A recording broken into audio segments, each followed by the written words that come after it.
جو کرے بات تو ہر بات سے خوشبو آئے، ایسی بولی وہی بولے جسے اردو آئے، ایسی بولی وہی بولے جسے اردو آئے۔ حضرات گرامی، شکر گزار ہوں میں اردو کونسل کے ذمہ داروں کا بھی کہ انہوں نے کم سے کم علماء کو یاد کیا اردو کے حوالے سے، اردو کے تعلق سے۔ علماء کی جو اردو کی خدمات ہے وہ تو کسی سے چھپی نہیں ہے، لیکن اعتراف اس کا اب تک نہیں کیا گیا، شایان شان یہ شکایت دوبارہ ہے۔ آج یہ موقع ملا ہے علماء کو اپنی بات کہنے کا، اس کے لیے میں خاص طور پر شکریہ ادا کرتا ہوں اپنی طرف سے بھی اور اپنے علماء برادری کی۔ حضرات گرامی، اردو زبان کے آغاز سے لے کر کے آج تک، ابھی تک اردو کے سلسلے میں علماء کا جو کردار ہے وہ بنیادی کردار ہے۔ اردو جب تشکیل پا رہی تھی بلکہ اس سے پہلے صدیوں پہلے علماء کا کام شروع ہو گیا تھا۔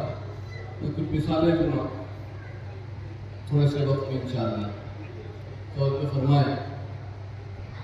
مولانا محمد حسین آزاد، ڈاکٹر عبادت بریلوی، ڈاکٹر معین الدین گول قاضی وغیرہ نے جو اردو کی تاریخ بیان کی ہے، اس میں انہوں نے لکھا ہے کہ اردو کی تشکیل کھڑی بولی، برج بھاشا اور فارسی وغیرہ کے ساتھ مل کر کے بنی۔ ضرورت یوں پیش آئی کہ حضرت خواجہ معین الدین چشتی ایران سے تشریف لائے تھے۔ سجس ایک شہر ہے جس کو سنجر کہا جاتا ہے، وہ غلط ہے، اصل ہے سجس۔ حضرت خواجہ معین الدین چشتی سنجری نہیں بلکہ سجس ہے، وہاں سے تشریف لائے تھے، جہاں انہوں نے اصلاح کا کام کیا۔ اردو اس وقت سرکار دربار کی زبان نہیں، فارسی سرکار دربار کی زبان تھی، خواص کی زبان تھی، پڑھے لکھے کی زبان۔ عوام میں ہر علاقے میں الگ الگ بولیاں بولی جاتی تھی، کہیں پوربی تھی، کہیں مغربی تھی، کہیں مصنف بھی، مورخ بھی، نقاد بھی، عالم دین بھی، شاعر بھی، اور کیا کیا خصوصیت تھی، کیسی کیسی کتابیں ہیں۔ اور ان کا اثر اردو میں یہ ہے، میں ایک مثال دیتا ہوں، کہ لکھنؤ میں دو بڑے مرثیہ گو شاعر تھے، میر بابر علی انیس اور مرزا سلامت علی ربیع۔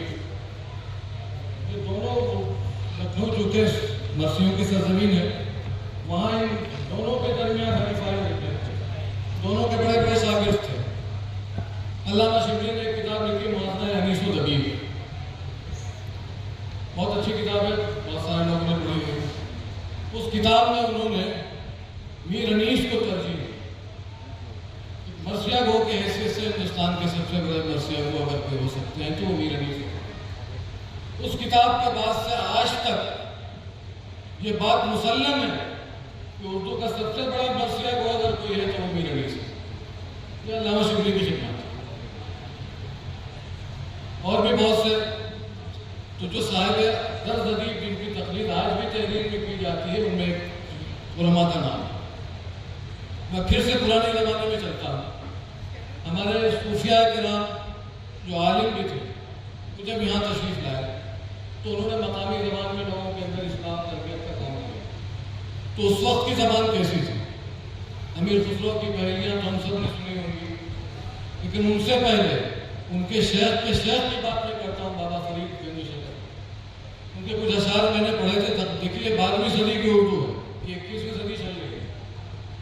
12ویں صدی کی اردو کیسی تھی؟ بابا فرید الدین گنج شکر کی کچھ اشعار میں نے بہت پہلے پڑھے، میں نے نوٹ کر لیا تھا، آج صبح میں نے خاص طور پر اس کو نوٹ کیا کہ آج موقع ہے اس کو پڑھنے کا۔ اصلاحی اشعار ہیں، وقت سحر وقت مناجات ہے، یہ 12ویں صدی کی اردو ہے، خاص سے 800 سال پہلے۔ اشعار وقت سحر وقت مناجات ہے، خیز ذرا وقت کے برکات ہے، خیز ہو جا اس وقت میں، وقت سحر وقت مناجات ہے، خیز ذرا وقت کے وقت برکات ہے، نفس مبادا کے گویا ترا، ہو سکتا ہے تیرا نفس تجھ سے کہے، نفس مبادا کے گویا ترا، خصف چخیزی کی ابھی رات ہے، خصف سو جا، کیوں اٹھتا ہے؟ خصف چخیزی کی ابھی رات، تو بابی صدی کی اردو ہے۔ بات آنے تنات چے روی زیر زمین، اکیلے زمین میں کیسے رہو گے، کیسے جا پاؤ گے؟ نیک عمل کن کہ یہی ساتھ ہے۔ بند شکر گنج بدل و جان سنو، گنج شکر کی نصیحت کو دل و جان سے سن، ضائع مکن عمر کے ہے ہاتھ۔ 900 سال پہلے کی بات ہے۔ علماء نے اس وقت سے کام شروع کر دیا اور آج تک الحمدللہ وہ کام چل رہا ہے۔ اور اس درمیان بہت سارے نام لیے گئے علماء کے۔ حضرات علماء بھی دو طرح کے، ایک تو عالم وہ ہیں جن کی ابتدائی تعلیم سے لے کر کے اعلیٰ تعلیم تک اصلی زبان میں ہوئی، گریجویٹ ہوئے، اس کے بعد وہ علم دین کی طرف متوجہ ہوئے۔ اس کے بہت سارے نام آتے ہیں، مولانا حسن موہانی، مولانا محمد علی جوہر، مولانا شوکت علی، مولانا ظفر علی خان، مولانا برکت اللہ بھوپالی جو پہلے وزیر اعظم تھے، جلالت الملک شیخ الہند نے جو قائم کیا، یہ سب اصلاً گریجویٹ تھے، بعد میں اس طرف آئے۔ ایک تو ان کی خدمات تھے صحافت میں، مذہب میں، وہ اپنی جگہ سبھی ایسا موضوع ہے کہ تو کئی دن کا موضوع ہے۔ دوسری طرف وہ علماء تھے جو روایتی مدارس سے جن کی خدمات، جنہوں نے تعلیم حاصل کی تھی، کرتے فیض کیا تھا، ان کی بھی خدمات کرنے۔ اس میں آپ دیکھیں حضرت شاہ ولی اللہ کے صاحبزادگان، ان کا ترجمہ قرآن شاہ رفیع الدین صاحب کا، شاہ عبد القادر صاحب کا، ان کے پورے اس زمانے کے جو ادیب کرام تھے، عقیل شریف خان صاحب اور ان کے زمانے کے بہت سارے لوگ، ان سب نے اردو میں جو لکھا ہے، اپنے نسخے لکھے ہیں، وہ سب اردو کی ابتدائی سے اگر وہ 1857 کے بعد علماء ساجد پور، نواب قطب الدین خان مظاہر حق، جنہوں نے جو لکھا ہے، مفتی صدر الدین آزردہ، حکیم مومن خان مومن، حضرت خیر آبادی، یہ سب اپنے زمانے کے جید علماء تھے اور اردو کے زبردست خطیب تھے، زبردست انشاء بردار۔ ان کا نام بھی اردو کے طلباء کو ذہن نشین کرنا چاہیے، کرانا چاہیے۔ یہ ہماری کمزوری ہے کہ ہم لوگ یہ نہیں کر سکتے۔ علامہ شبیر احمد عثمانی، مولانا مناظر حسن گیلانی، علامہ شبیر نوانی کا نام آ چکا، ابھی مولانا مناظر حسن گیلانی کا نام آیا ہے، تو یہ بات مجھے کہنا چاہتا ہوں۔ علامہ شبیر نے سیرت النبی لکھی، بہت زبردست کتاب ہے، اس کا ظہور قدسی ہے، ابھی ذکر کیا ہوا، وہ پورا صفحہ بالکل کوثر و تسلیم میں لکھا ہوا۔ میں نے پڑھا تھا، تقریباً مجھے یاد ہو گیا تھا بچپن میں، اس وقت یاد نہیں ہوگا۔ چوالستان ظاہر میں بارہا روح پرور بہاریں آ چکی ہیں، طرف ناظرۂ کار میں، پورا صفحہ ہے کوثر و تسلیم کی طرف، علامہ شبیر کا وہ ظہور قدسی۔ لیکن جب النبی الخاتم میں نے دیکھا تو مجھے لگا کہ یہ پورا رسالہ ہی ظہور قدسی کی زبان میں کا پڑھنے سے تعلق رکھتا ہے، جھوم جھوم کر کے عشق رسول میں ڈوب کر کے لکھا ہوا ہے۔ وہ آیا، یوں تو بہت لوگ آئے، وہ آیا جو آنے کے لیے ہی آیا، جس کو آنا ہی تھا، ایک عجیب انداز کا ہے، پڑھیے اور آنسو روا ہو جاتے ہیں۔ یہ علماء کا کردار ہے۔ تو قاضی اطہر اللہ قومی صاحب اور بہت سارے لوگ، مولانا عبد المجید دریا بادی، ان کے ادیب ہونے میں کسی کو شک نہیں۔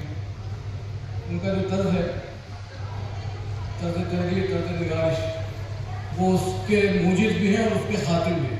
ویسا لکھنے والا اس زبان میں، اس انداز کا لکھنے والا، چھوٹے چھوٹے جملے، چھوٹی چھوٹی باتوں میں جو کہنے والا دوبارہ شاید کہیں، میرے خیال سے میں نے تو نہیں کی۔ ان کی بات میں عرض کرتا ہوں، حضرت مولانا اشرف علی تھانوی رحمۃ اللہ علیہ، ان کی اردو کی خدمت ہے اور ایک عجیب زبان ہے۔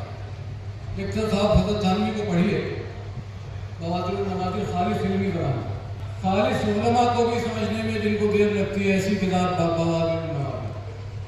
حضرت تھانوی کی قدرت زبان کی بات میں کرتا ہوں۔ دوسری طرف بہشتی زیور پڑھی، عوامی زبان، بلکہ عوام میں بھی خواتین میں جو بولی جاتی ہے، اس میں وہ کتاب لکھی گئی۔ مثال کے طور پر جب وہ نماز کا ذکر کرتے ہیں کہ 2 رکعت کے بعد تیسری رکعت پہ کھڑا ہونا ہے، تو کہتے ہیں کہ دوسری رکعت کے سجدے کے بعد ترنت کھڑی ہو جائے۔ یہ زبان اور اصلاح کی کہ میں چادر نہ کہا کرو، چادر کہا کرو، یہ صحیح ہے، اس طرح کی بات۔ تو میں وہ عرض کر رہا تھا کہ حضرت تھانوی نے مولانا دریا بادی سے کہا کہ ایک انگریزی تصویر کی ضرورت ہے، آپ انگریزی تصویر لکھ سکتے ہیں، آپ انگریزی میں ماہر ہیں۔ انہوں نے حضرت تھانوی کے پہلے سے انگریزی تصویر کا سلسلہ شروع کیا۔ بہر القرآن جو حضرت کی تصویر ہے وہ سامنے رکھی ہوئی ہے، اس کو دیکھ کر کے انہوں نے اردو میں بھی تصویر ہماری سے لکھی ہے، مولانا دریا اس میں بہت سی جگہوں پر انہوں نے حضرت تھانوی سے سوالات کیے. کہیں کہیں ایسا تھا کہ کوئی بات واضح نہیں تھی کہ انہوں نے پوچھا، کہیں کہیں کوئی تاریخی بات. اس میں تفسیر ماجدی میں انہوں نے خاص التزام یہ کیا ہے کہ جو براہ راست حوالے دیے ہیں توریت کے، زبور کے، باقاعدہ ان کی کتابوں سے باقاعدہ مراجعت کر کے، ہمارے عام طور پر کیا نقل در نقل کا سلسلہ چل رہا ہے، وہ براہ راست مناسبت کر کے انہوں نے دیا ہے. کہیں کہیں سوالات بھی کیے ہیں، حضرت تھانوی نے اس کا جواب بھی دیا ہے. کہیں کہیں ایسا ہوا، کوئی اشکال ایسا ہوا جہاں حضرت تھانوی کو واقعی لگا کہ یہاں وضاحت کی ضرورت ہے. حضرت تھانوی نے مولانا ظفر آبادی کی بات مانتے ہوئے وہ وضاحت بھی کی ہے اور اس کو باقاعدہ اعلان کیا. بہت لمبی خط و کتابت ہے. اس پوری خط و کتابت میں حضرت ظفر آبادی نے جو لکھا ہے، کہیں پر بھی زبان پر کوئی گرفت نہیں کی، کہیں یہ نہیں کہا کہ یہ ترجمہ محاورے کے خلاف، یہاں پر یہ زبان ایسی ہونی چاہیے، یہاں پر یہ جملہ ایسا ہونا چاہیے. باقی اور جہاں جہاں اشکال ہو سکتے ہیں حضرت مولانا ظفر آبادی نے پوری بات لکھی ہے، لیکن زبان کے تعلق سے ایک بھی یہ قدرت کلام کی بات. دوسری بات، فاضل بریلوی مولانا احمد رضا خان صاحب سے کون بات ہے؟ بہت ساری کتابیں، فتاوی رضویہ، ان کی شاعری کی بات کرتا ہے. ان کے بہت مشہور نعت ہے، ان کی مہک کے دل کے مجھے کھلا دیے ہیں، جس راہ چل دیے ہو کوچے بسا دیے. فاضل بریلوی کے بھائی سے بڑے مولانا حسن رضا خان صاحب، وہ داغ کے شاگرد تھے. وہ اپنا کلام داغ کے پاس بھیجا کرتے تھے اسلام کے لیے. تو ایک مرتبہ وہ بھیج رہے تھے تو فاضل بریلوی نے اپنی نعت کو شامل کر دی کہ یہ بھی ذرا داغ صاحب کے پاس بھیجا دیا، اس پر بھی ایک نظر ڈالوں. اس وقت وہ نعت نامکمل تھی، پوری مکمل نہیں تھی، مکتا بھی نہیں ہوا تھا. تو جب وہ داغ کے پاس پہنچی، داغ نے وہ پوری نعت پڑھی. تو نعت پڑھنے کے بعد انہوں نے کہا کہ ایسا ہے کہ اس نعت میں جو کہیں نقطہ رکھنے کی گنجائش ہے، صرف یہ کہ اس میں مقطع نہیں کہا گیا، مقطع میں کہہ دیتا ہوں، اور ان سے کہہ دیجیے گا مولانا سے کہ یہ مقطع قائم رکھیں، مقطع یہی رکھیں. وہ مقطع داغ کا آج بھی پڑھا جاتا ہے. ملک سخن کی شاہی تم کو رضا مسلم، جس سن کا گئے ہو سکے بٹھا دیے، یہ داغ کا ہے. تو یہ ان کے زبان کی بات میں کر رہا ہوں، نقطہ نظر کے اختلاف کی بات. اہل حدیث عالم دین سے حضرت مولانا ثناء اللہ امرتسری، ایک دیانند سرسوتی نے کتاب لکھی تھی ستیات پرکاش، اسلام کا بہت عجیب عجیب قسم کے فحش. اس کا جواب مولانا نے لکھا ہے حق پرکاش. پڑھنے جیسی کتاب ہے زبان کے تعلق سے، اور جو جواب بھی دیا گیا وہ بھی پڑھنے جیسا ہے. وہ مطلب یہ کہ ایک طرف تو آپ سوچیں کہ بالکل ایک آدمی بالکل برہنہ ہے سامنے، دوسری طرف کا دوسرا جو پہلوان اس کے اوپر پابندی ہے کہ جو تم کو کپڑے پہن کر کے اس کا مقابلہ کرنا ہے. کیسے کرے گا؟ یہ کمال ہے اس کے اندر کہ کپڑے پہن کر کے برہنہ گوئی کا مقابلہ کیا گیا لطف زبان کا. وہ چٹکیاں جو ہوتی ہیں جو زیادہ تکلیف دیتی ہیں، جن کو مقابل سہ بھی نہیں سکتا، جن کو مقابل چھپا بھی نہیں سکتا. اور بھی ان کی بہت سی کتابیں سنت اشناری آواز سب کو پڑھنے سے بات کمی ہے. اور تیسری بات، اہل تشیعوں میں علماء کی زبان. ہاں ایک بات اور رہ گئی کہ بہت سے لوگ ایسے ہیں کہ جو شاعر کی حیثیت سے مشہور ہیں لیکن ہیں وہ عالم. شیعہ میں بھی ایسے ہیں، سنیوں میں بھی. علی سردار جعفری، کیفی اعظمی، جون ایلیا، یہ سب مسلک شیعہ تھے، مشہور شاعر ہیں، لیکن اس سے پہلے عالم بھی ہیں. باقاعدہ حوزہ علمیہ میں انہوں نے تعلیم بھی حاصل کی. اہل سنت میں بدر سلطان پوری ایک ایسے تھے جنہوں نے باقاعدہ مدرسے میں پڑھا، اور مدرسے کی صنعت کی بنیاد پر طب میں بھی پڑھا، طبیب حکیم بنے. ایک شاعر کی حیثیت سے مشہور. میں ان کی بات نہیں کی. کتاب ہے شہید انسانیت صاحب چھپی تھی. نقطہ نظر کا اختلاف اس میں بہت ہوا، لیکن زبان کے تعلق سے اس کتاب کو آپ کو پڑھیے. خالص تاریخی اور تحقیقی کتاب کو کس طرح سے دلچسپ انداز میں لکھا جا سکتا ہے، وہ شہید انسانیت پڑھنے کے بعد آپ کو پڑھا. تو یہ اردو کسی ایک مکتبہ فکر کی زبان نہیں، اس میں سارے لوگوں کی زبان ہے، سارے علماء کا اس میں کردار. کیونکہ ہم ایک مکتبہ فکر سے تعلق رکھتے ہیں، صرف اپنے علماء کا ذکر کر دیں تو یہ حق ادا نہیں ہوگا زبان کا. اس لیے ہم اس وقت اپنے مکتبہ فکر کے اسٹیج پہ نہیں ہیں، ہمیں زبان کا اسٹیج ہے، اردو زبان کا. تو ہم لوگ یہاں اردو کی بات کرتے ہیں. اردو میں جہاں جہاں جن جن عالموں نے خدمات کی ہیں ہم اس کا ذکر کرتے ہیں. اور اردو کو عام کرنے کی جہاں تک بات ہے تو مدارس کی خدمات ہیں. دنیا میں جہاں جہاں مدرسے ہیں سب جگہ اردو میں آپ دیکھیں کسی بھی کونے میں چلے جائیں، تحریکیں ہیں. تبلیغی جماعت دنیا کا کون سا بر اعظم ہے؟ آپ بتائیں کون سا کونا ہے جہاں تبلیغی جماعت نہیں پہنچی؟ جہاں جہاں تبلیغی جماعت پہنچی، جہاں جہاں مدرسے پہنچے، وہاں وہاں اردو پہنچی. دیکھ لیں آپ بہت سی جگہوں پر، اجنبی جگہوں پر ہم جو باہر ملکوں میں کوئی جاننے والا نہیں، لیکن بہت سارے دیندار شکل کے لوگ مل گئے جو ٹوٹی پھوٹی اردو بولتے ہیں. کہا ایسا فلاں ملک کے مدرسے میں پڑھا، فلاں جگہ جماعت میں وقت لگا ہے.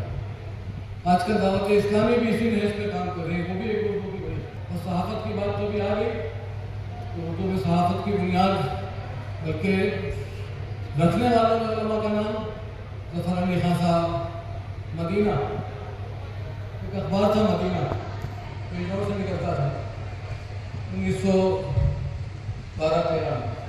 اس وقت اس کی اشاعت تھی 13,000. روزہ اخبار تھا، 3 دن میں نکلتا، اچھا خاصا ذخیر ہوتا. پورے ہندوستان میں، پورے بر صغیر میں جب تقسیم نکلی تب وہ پڑھا جائے. اس کے بانی مولانا مجید الحسن صاحب، پھر اس کے جتنے ایڈیٹر ہوئے سب عالم ہوئے، مولانا امیر انصاری غازی اور فلاں یہ سب سارے لوگ. اس نے ایک شعر لکھا جاتا تھا، وہ امتحان کا شعر تھا. اس کے پیشانی پر ایک شعر ہوتا تھا، دلچسپ بات ہے کہ معجزہ شق القمر کا ہے مدینہ سے آیا. معجزہ شق القمر کا ہے مدینہ سے آیا، ماں نے شک ہو کر لیا ہے دین کو آغوش میں. ایک امتحان کا سوال تھا، لوگ پوچھتے تھے بچوں سے کہ بتاؤ شعر کا مطلب. معجزہ شق القمر تو حضور کا ایک معجزہ ہے جو مکے میں پیش آیا، مکے میں ظاہر ہوا. مدینے سے کیا تعلق اس کا؟ شعر میں لکھا تھا کہ معجزہ شق القمر کا ہے مدینہ سے آیا، ماں نے شک ہو کر لیا ہے دین کو آغوش. تو مطلب یہ بیان کیا جاتا تھا کہ مدینہ میں ایک طرف میم ہے اور ایک طرف یہ ہے، ہاں ہے. یہ ہو گیا ماں، بیچ میں جو بچتا ہے وہ دین. تو ماں نے شک ہو کر کے ایک طرف میم اور ایک طرف دال ہو کر کے دین اس کے بیچ میں آیا. دین کی حفاظت چاہنے کی ہے، ماں نے شک ہو کر لیا ہے دین کو آغوش. ایک بہت بڑا اخبار تھا اس زمانے میں. اس زمانے میں آستانہ آتا تھا، درگاہ شریف میں مولوی ایک اخبار آتا تھا. اور آج اس نے مدارس سے ان میں جو مثالیں نکلتی ہیں سب علماء کی زیر نگرانی. اس زمانے میں جتنے روز نامے شائع ہوتے تھے، بڑے بڑے ایک پیسہ اخبار، زمیندار، جمہوریت، انقلاب، یہ سب علماء کے زیر عدالت تھے. اور آج بھی آپ دیکھ لیں اردو کے جتنے اخبار ہوتے ہیں تقریباً سب کے ایڈیٹر حضرات ہیں جو مدرسے کے پڑھاتا ہے، بھلے ان کو مولوی نہ کہا جائے. کام کرنے والے جتنے ٹائپ سے لے کر کے سب ایڈیٹرز، پروف ایڈیٹر، سب کے سب مدرسے کے، پڑھنے والے مدرسے کے، لکھنے والے مدرسے کے.